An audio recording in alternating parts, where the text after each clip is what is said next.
तर good morning guys.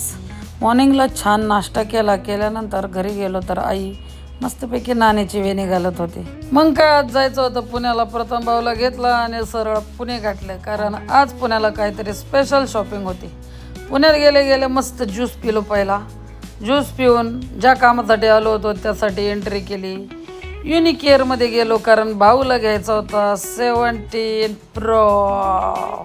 खरं तर आजची शॉपिंग माझ्या बड्डेची शॉपिंग होती. देविकाकडनं मला मोबाईल, वॉच बेज भरपूर काय भेटणार होतं. मग त्याच्यात एक बॅटरी स्टॉकर पण हाणलं. नंतर मग काय सोनू भाऊंनी पण जॉईन केलं. सोनू भाऊन आम्ही डायरेक्ट टायटन केअरमध्ये घुसलो.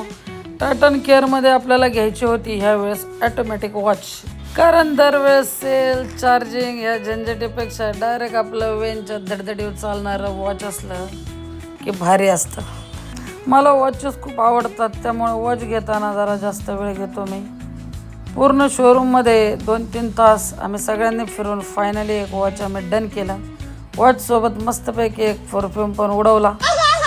नको म्हणत असताना देविकाने शॉपिंगला आणलं. मग काय तिची पळापळ करून टाकली आणि पूर्ण किस्सा रिकामा केला.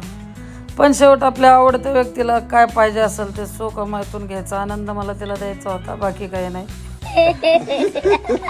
मग काय आता सगळे शॉपिंग उरकल्यानंतर 3-4 तासामध्ये सगळ्यांना भुका लागल्या होत्या. मग आपलं मानस सातारामध्ये आम्ही गेलो, कारण तिथे एकदम छान नॉनव्हेज भेटतं. मला तर खूप दिवसापासून बिर्याणी खायची इच्छा होती, त्यामुळे मी बिर्याणी ऑर्डर केली. आणि ह्या गँगनी मोकार, मटण थाळी, चिकन थाळी ऑर्डर केली.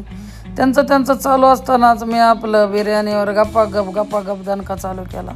अखेर तिकडचं सगळ्यांचं जेवण वगैरे उरकून घरी गेलो, कारण पप्पू दादा बरोबर मला जायचं होतं आमच्या मावस भावाच्या लग्नाला सासवडला.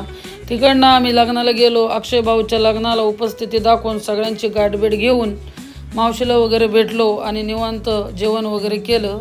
लग्न चालू असताना गुरु शेठचं आपलं फ्री फायर चालूच होतं. रट्ट्यात त्याला गप्प बसवावं लागलं. आणि मग मित्रांनो, आता भेटू पुढच्या व्लॉगला.